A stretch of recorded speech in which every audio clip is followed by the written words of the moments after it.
orden de un juez en una sentencia por vía de tutela. Un ejemplo práctico que nosotros podamos acudir a una vía de tutela en otra área de derecho. Ejemplo.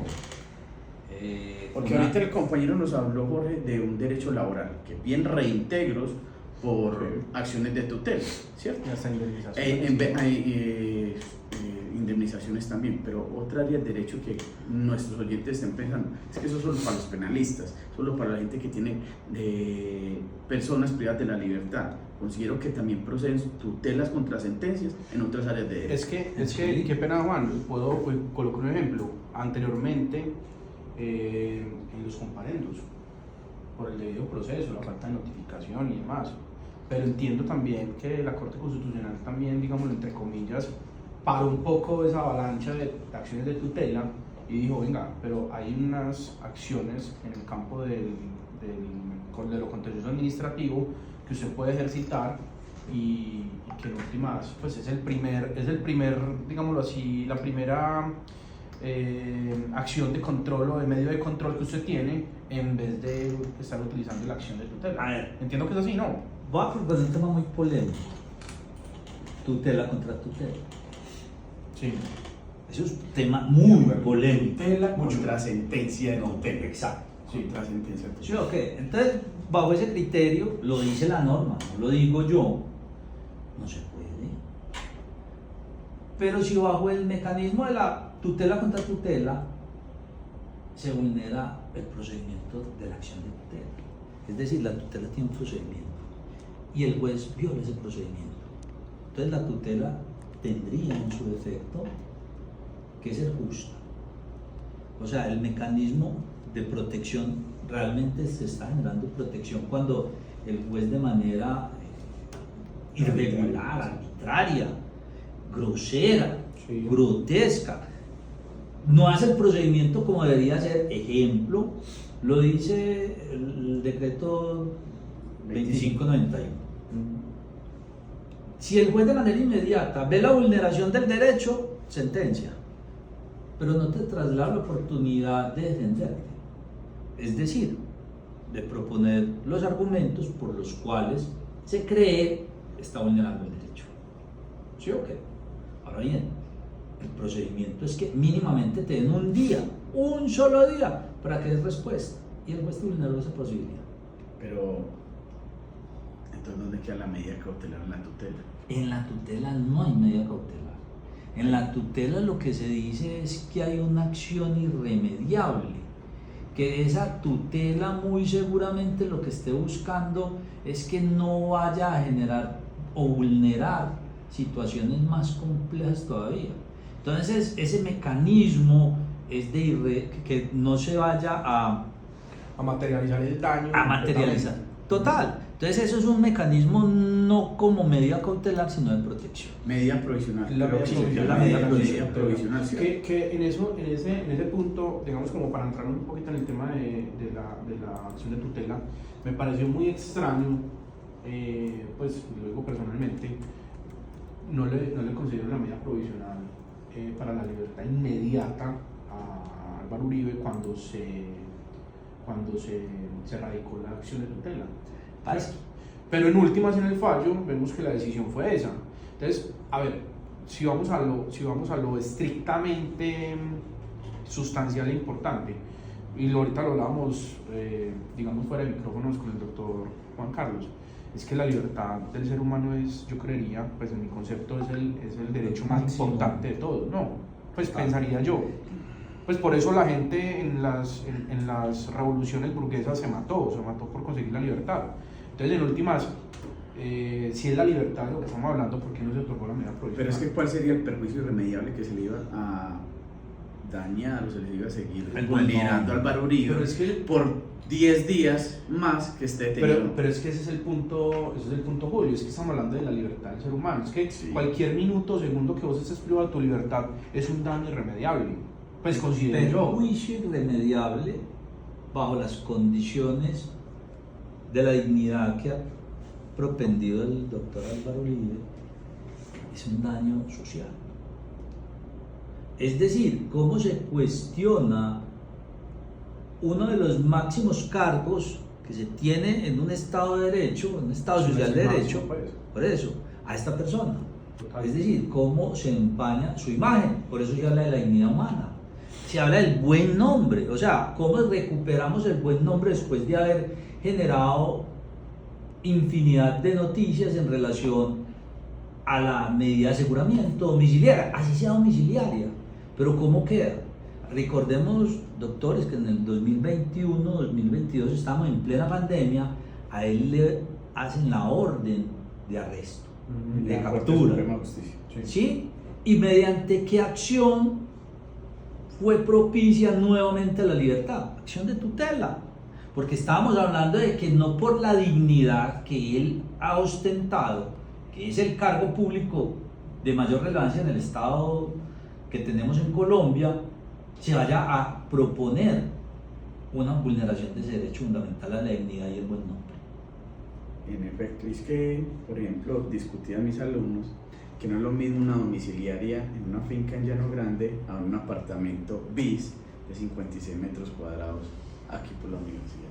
Yo creo que ahí sí mirarían esos jueces esa personalidad y la crítica que le hace el juez de tutela en esta ocasión a la juez Sandra Heredia. Totalmente. Si nos vamos a la sentencia, hay una parte que es demasiado relevante y si me permiten lo voy a leer, abro comillas. En el contexto del análisis con el que se promovió la captura inmediata del tutelante, no se evidencia criterios de necesidad, adecuación, proporcionalidad y razonabilidad en el tema penal. Estamos hablando del tema penal. Al admitirse los argumentos en su mayoría genéricos, ambiguos, subjetivos y ajenos a la realidad procesal. Y diríamos, ¿por qué a la realidad procesal, profesor Julio? Sabemos que usted puede en su momento tener injerencia en el proceso cuando no hay debate probatorio. Pero si ya está el debate probatorio, tuviste la oportunidad de controvertirlo, como lo hizo la Fiscalía con la defensa, ¿por qué vas a decir que hay posiblemente una vulneración a ese ejercicio y vas a hacer un peligro en contra del proceso cuando ya está debatido todas las pruebas? ¿Cuál sería la justificación jurídica para poner la pena máxima, que es delimitar el ejercicio de la libertad? Es un cuestionamiento que nos tenemos que hacer como abogados. De acuerdo, totalmente.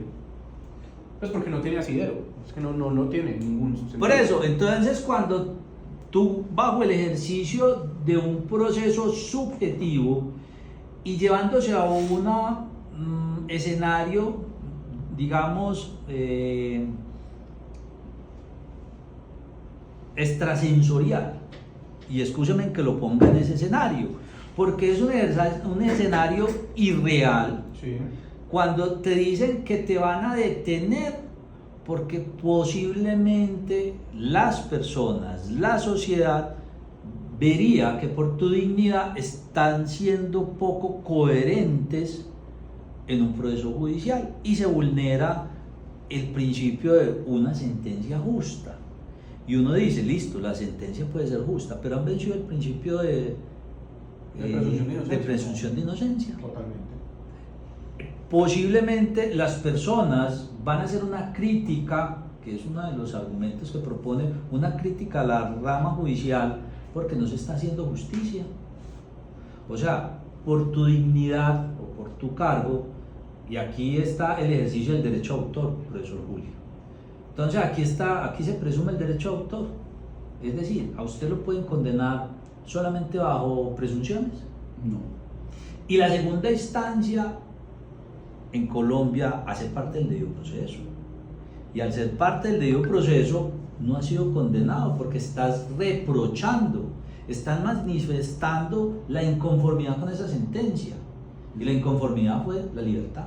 Es más, y no es tan firme, y es que lo que esperamos los penalistas es que se diera esa decisión después del sentido de fallo, que no se privara la libertad, porque es lo que está pasando desde 2016, que la Corte se pronunció en ese sentido. No había privación de la libertad hasta que no quedara en firme la sentencia de la persona que siempre fue juzgada en firme. Yo creo que por eso era que uno de los principales fundamentos de los abogados que tutelaron que debía proceder esta acción de tutela, porque Sandra Heredia nos está cambiando toda la jurisprudencia que recogía la Corte hasta la fecha. Lo que pasa es que también lo dice el magistrado en su sentencia. Esta oficiosidad se da es para las partes. Acuérdense que tenemos dentro del proceso la legitimación por pasiva y activa. Y el único legitimado por activa dentro del proceso sería el señor Álvaro Uribe.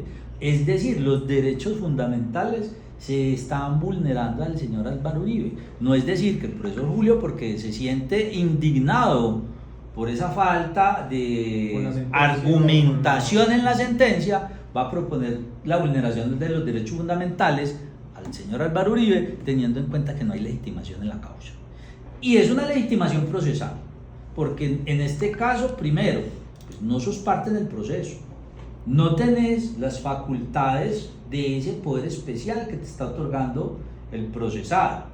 Bajo esas condiciones, digamos que ese tema de la agencia oficiosa no procede en este caso. Entonces el juez lo dice de manera clara en relación a ese proceso de tutelitis, por decirlo así, de manera que se estaba intentando dar por algunos ciudadanos y por algunos líderes sociales, que se estaba indicando pues, que tuteláramos de manera inmediata, es decir, vamos a congestionar la rama judicial teniendo en cuenta que no tenemos legitimación en la causa para realizar cierta actividad.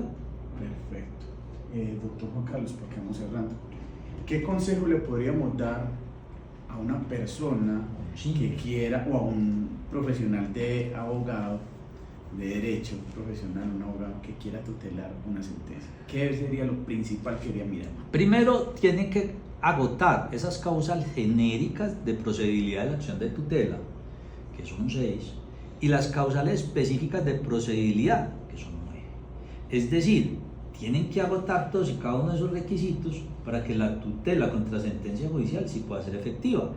Porque ahora hablábamos de agotar todos y cada uno de esos requisitos ordinarios. Si no los agotaste, estás tomando que la decisión que te están notificando, estás ajustada a derecho y no solamente no estás proponiendo cuáles son, digamos, los daños o cuáles son las inconformidades contra ese auto o esa sentencia. Entonces hay que agotar todos y cada uno de esos requisitos para poder llegar a que tu tutela contra sentencia judicial pueda ser efectiva por parte de un juez constitucional. Doctor, dentro de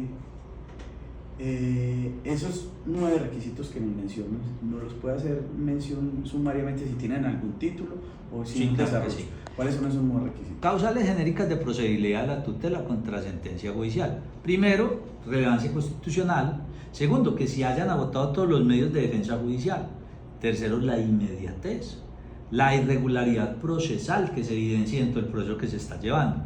La identificación del derecho fundamental y las causas de vulneración, y que se trate de que no se trate de una sentencia de tutela. Recuerde que ahora hablé de un tema polémico. Ahora, en las causales específicas de procedibilidad de la acción de tutela, defecto orgánico, defecto procedimental absoluto, defecto fáctico, defecto material sustantivo, error inducido, vía de hecho por consecuencia, decisión sin motivación, desconocimiento del presente jurisprudencial, exceso, ritualidad manifiesta y prevalencia del derecho sustancial, así lo dice el artículo 228 de nuestra Constitución, y violación directa de la Constitución. Bajo este entendido, deberíamos observar si nuestra tutela como causales genéricas de procedibilidad tiene esa relevancia, o esas causales específicas de procedibilidad tienen esa relevancia. Si en este caso que se observó una de las causales propuestas por los abogados de la defensa del señor Álvaro Uribe Vélez es un defecto material absoluto, es decir, se le está proponiendo al artículo 450 del Código de Procedimiento Penal un enfoque diferenciador a las causales que se tienen ahí. Y recuerden que las normas procesales no son de interpretación y son normas de derecho público, es decir, no es al amaño. Sí, es más, es que la finalidad del artículo 450 es cuando el juez vaya a imponer una detención o una prisión. Una vez emita el sentido de fallo, deberá motivar como si estuviera imponiendo una medida de aseguramiento, la razón y la finalidad de esa detención inmediata. Doctor, si no más no me equivoco, son elementos objetivos y subjetivos para proponer la medida de aseguramiento. Sí, del artículo 308, que están desarrollados en 3 numerales, los cuales tienen desarrollo los artículos siguientes. Doctor Juan Carlos, siempre es un placer tenerlo en nuestro programa, siempre nos tienes mucho que aportar y creo que debemos recordar no solo a quienes nos escuchan, sino a quienes nos puedan ver a través de las redes sociales, que la acción de tutela es una herramienta constitucional poderosa para la defensa de nuestros derechos fundamentales, pero es una responsabilidad de quienes la usamos y no se puede volver en una cuarta o tercera instancia para que siempre queramos revivir un proceso que no nos dio interés para nuestra teoría del caso. Muchas gracias, doctor Juan Carlos, por acompañarnos. Gracias, Julio, gracias, Juan Carlos, y una feliz tarde para todos. Profe, muchas gracias por haberme invitado y me excusan algunos lapsus que tuve, pero es que a veces la información en la cabeza es mucho. Excelente, doctor. Muchas gracias a todos. Gracias.